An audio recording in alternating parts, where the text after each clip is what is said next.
Réponse, le bébé dragon. Il était une fois, dans la 3e grotte de la montagne aux 7 sommets, un étrange œuf protégé par des petits écureuils. Cet œuf était un œuf de dragon tout prêt à éclore. Non loin de la montagne, dans la campagne remplie de fleurs parfumées, de grands arbres et de collines verdoyantes, la belle princesse Réponse poursuivait son chemin. Elle était à la recherche du dragon dont la sorcière Kélia lui avait parlé. Accompagnée de sa petite pince à cheveux Clapsy, elle traversait la forêt enchantée. Kélia avait assuré que si Clapsy parvenait à faire rire le dragon, elle redeviendrait l'humaine qu'elle était autrefois. Réponse, je suis épuisée. Je peux me reposer un moment dans tes cheveux? Réponse prit Clapsy et l'accrocha dans ses cheveux. Puis elle se remit en route. Mais tandis qu'elle avançait, un hibou la suivait en secret à travers la forêt. C'est pas bien difficile de passer inaperçu dans une forêt pour un hibou. Au bout de quelque temps, elle aperçut une ruche sauvage accrochée à un arbre. Quelques abeilles volaient encore autour, mais l'intérieur de la ruche semblait vide. Tu penses que la reine des abeilles a abandonné cette ruche, Clapsy? Non, je ne crois pas. Regarde qui est là.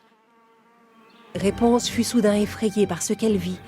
Juste devant elle se tenait une reine des abeilles immense, 3 fois plus grosse qu'elle. Ma chère reine, nous cherchons à nous rendre dans la montagne aux 7 sommets.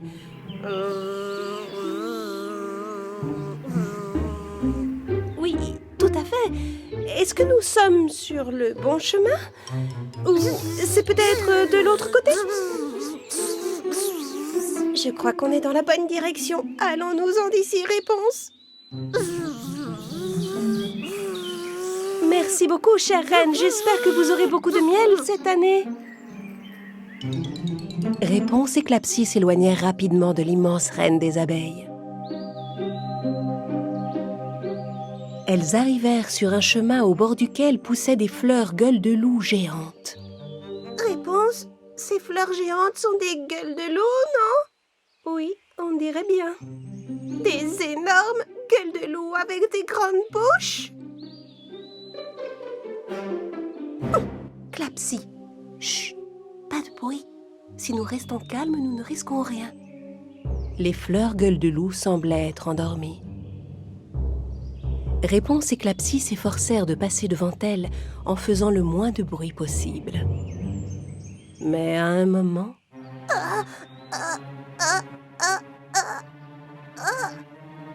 Réponse essaya d'empêcher Clapsy d'éternuer en couvrant sa bouche de ses cheveux. Mais ce ne fut pas suffisant. Oh non, elles vont se réveiller.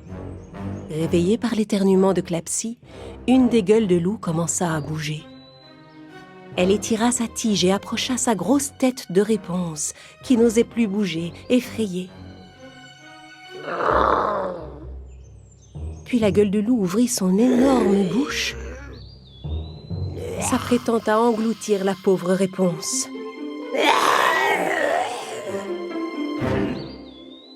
Mais la princesse enroula ses cheveux autour d'une lourde pierre, la souleva et la lança dans la bouche de la gueule de loup. Tandis que la fleur géante se démenait pour avaler la pierre, Réponse en profita pour s'enfuir en courant. Alertées par le bruit, toutes les autres gueules de loup se réveillèrent sur son passage. Enfin, Clapsy et Réponse réussirent à s'éloigner des terrifiantes gueules de loup. Épuisée, Réponse leva les yeux et vit se dresser devant elle les fameuses montagnes qu'elle cherchait. En regardant la plus haute d'entre elles, elle vit qu'elle était percée d'exactement 7 grottes. Je crois qu'on vient de trouver la montagne dont Kélia nous a parlé. Le dragon ne doit pas être loin. Réponse remarqua une corniche sur le flanc de la montagne. Elle lança en l'air sa longue chevelure et l'enroula solidement autour de la grosse pierre. Puis Clapsy et Réponse se servirent des cheveux comme d'une corde pour gravir la montagne. Quand elles arrivèrent enfin devant la 3e grotte, elles découvrirent 3 adorables petits écureuils. Comme ils sont mignons! Bonjour, chers petits écureuils, je m'appelle Réponse. Vous n'auriez pas vu un dragon par hasard? Réponse, tu ne peux pas leur demander ça comme ça. Tu risques de les effrayer. Très bien, essayons autrement. Bonjour les écureuils, auriez-vous vu un adorable petit dragonnet près d'ici? Les écureuils agitèrent tous la tête pour dire oui. Puis ils rentrèrent dans la grotte en sautillant. Waouh, je pensais pas que ça marcherait. Clapsy sauta à terre pour s'approcher de l'entrée. Mais elle trébucha sur une petite pierre et se mit à rouler jusque dans la grotte. Elle finit par buter contre une sorte de poteau vert qui n'était autre que la patte d'un bébé dragon. Bonjour. Effrayée et ne sachant pas comment réagir, Clapsy sauta et s'accrocha maladroitement sur la queue du dragon, qui se mit à pousser un rugissement.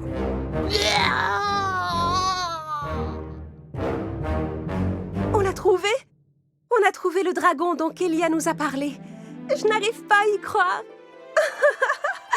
Hurrah! Voyant que Réponse se réjouissait, Clapsy se décida à relâcher la queue du dragon.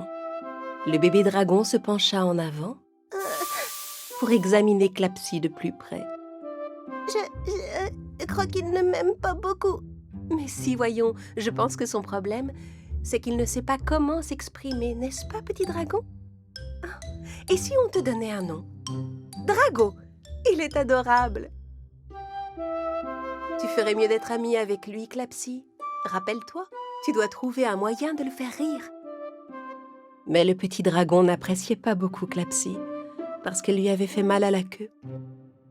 Clapsy entreprit d'ébouriffer les cheveux de Réponse pour lui faire une drôle de tête.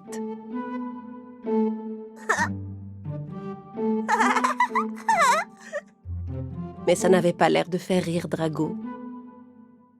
Alors Clapsy essaya de découper une feuille d'arbre en forme de dragon. Tada! Mais malgré ses efforts, sa feuille ressemblait plus à un chameau qu'à un dragon. Et Drago n'esquissa même pas l'ombre d'un sourire. Peut-être qu'il a faim et n'est pas d'humeur à rire. À ton avis, qu'est-ce que les dragons aiment manger? Des fruits du dragon? Ah ah, bien joué. Alors allons chercher des fruits du dragon, tu veux? Après ça, je t'emmènerai dans mon château. Le bébé dragon commençait à beaucoup aimer la princesse Réponse et accepta avec joie d'aller dans son château. Mais non loin de là, le vilain hibou continuait de les épier. C'était le hibou de la méchante sorcière Xena. Et il espionnait la princesse pour le compte des 4 plus puissantes sorcières qui soient. Kélia, Xena, Grimhilde et Vega. Il alla les trouver pour leur parler du petit dragon. Ce dragon dont vous disiez qu'il n'existait pas. Elles l'ont trouvé. Hein? Mais enfin, c'est impossible, c'est un mensonge que j'ai inventé. Comment peut-il exister? Alors maintenant, Réponse à un dragon avec elle. Oui, c'est incroyable. Très bien, nous devons toutes les 4 établir un plan pour vaincre une fois pour toutes ces princesses.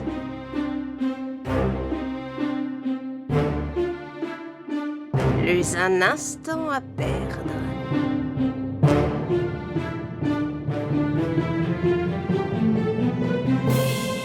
Le dragon perdu. Il y a bien longtemps, 2 dragons qui s'aimaient beaucoup furent surpris en plein vol par une grosse pluie.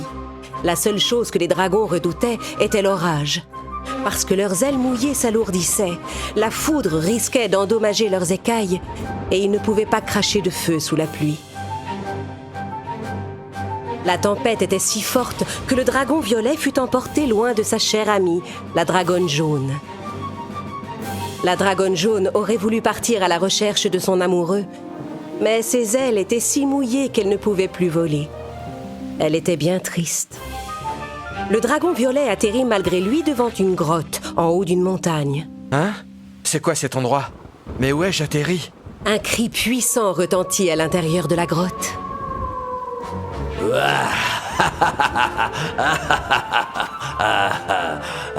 La voix était celle du méchant Bao, un être moitié loup, moitié lion. Je suis Bao, le maître des tempêtes et des éclairs. Et toi, tu es un dragon qui s'est craché du feu.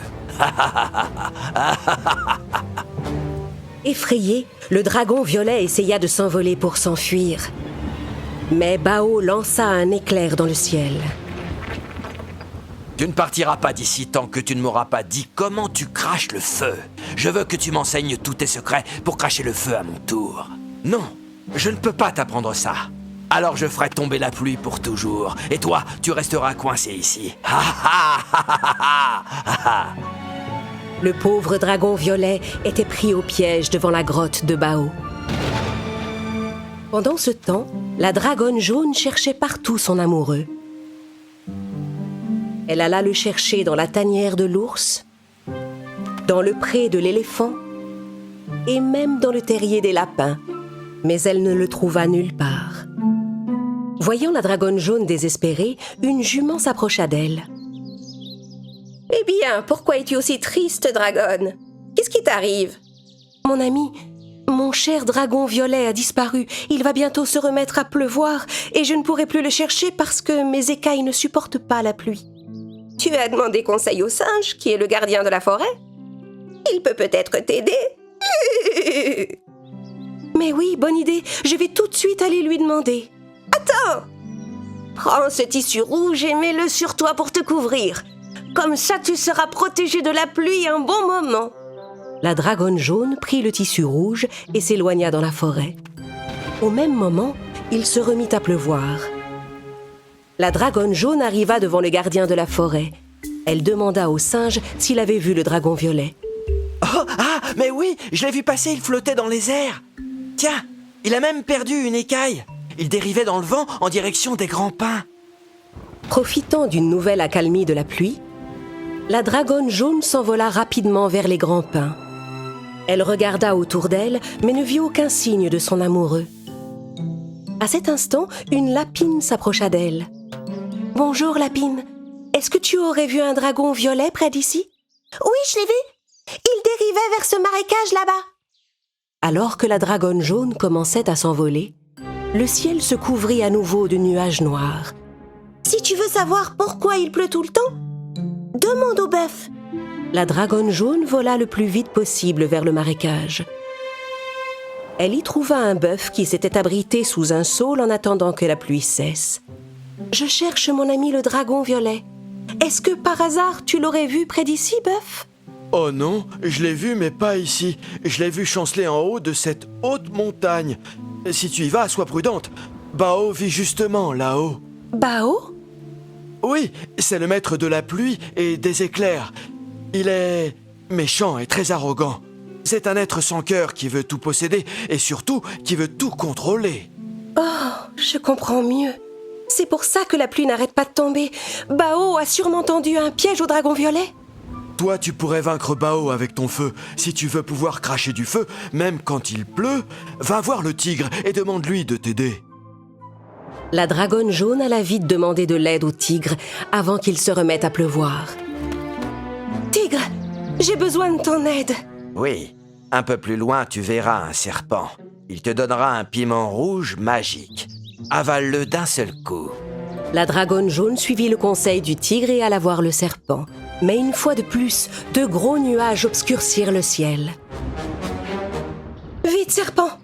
Donne-moi ce piment magique. Il va se remettre à pleuvoir. » Le serpent plongea sa tête dans le sol et en ressortit un piment rouge magique.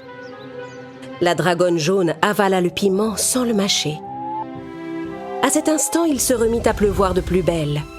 Mais cette fois, la dragonne jaune n'eut aucun mal à s'envoler. Pleine de courage, elle déploya ses ailes et s'envola vers la montagne. Allez, dis-moi comment on crache du feu, ou je laisse cette grosse pierre attachée à tes pattes, et tu ne pourras plus jamais t'envoler. Non, il n'y a que nous, les dragons, qui pouvons cracher le feu. Toi, tu ne pourras jamais. Tandis que Bao s'avançait vers le dragon violet, une boule de feu arriva derrière lui. Hein? Mais comment est-ce possible? Le feu ne peut pas brûler sous la pluie. Et dans cette énorme boule de feu, la dragonne jaune apparut. « Libère mon amoureux, Bao! Tout de suite !» Non, je ne le laisserai repartir que s'il m'enseigne les secrets du feu. Pour arrêter la pluie, la dragonne jaune cracha un puissant jet de feu sur les nuages dans le ciel. Puis elle fit fondre la pierre qui retenait le dragon violet. Son cher dragon était libre. Bao était stupéfait de la puissance de la dragonne. Comment peux-tu être plus forte que moi? C'est notre amour qui est puissant. Pas le feu ou les éclairs, Bao. Oui, tu n'as pas besoin de feu pour être fort. Tu n'es pas un dragon. Peut-être, mais je peux tout obtenir, quand je veux. Non, tu ne peux pas obtenir l'amour, Bao. L'amour est une chose qu'on a dans le cœur. La dragonne et le dragon étaient très heureux de se retrouver. Bao ne s'était jamais senti aussi faible. Mais grâce aux deux dragons, il reconnut l'existence de l'amour au fond de son cœur et se mêla enfin à la joyeuse vie de la forêt. À partir de ce jour, les dragons furent capables de voler même sous la pluie et de cracher du feu dans le ciel par tous les temps, grâce à la puissance de leur amour.